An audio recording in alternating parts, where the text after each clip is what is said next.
Хочется подчеркнуть, что та трагедия, которая имела место быть, действительно отрезвила наше общество, которое долгое время пытается либо не замечать проблему семейно-бытовых отношений, либо исключает ее из нашей повседневной жизни. И мне кажется, что сейчас то самое время, когда мы готовы говорить не о поправках в действующее законодательство, а готовы рассмотреть возможность обсуждения закона о семейно-бытовых отношениях.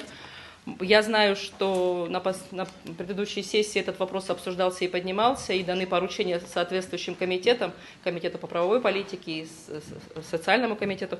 Мы со своей стороны готовы принять активное участие и объяснить, и для чего нам нужны не отдельные поправки, как полумеры, которые мы раньше обсуждали, а для чего нам нужно именно закон, который бы разрешил все те сложности, с которыми мы реально сталкиваемся в работе, что называется, на земле.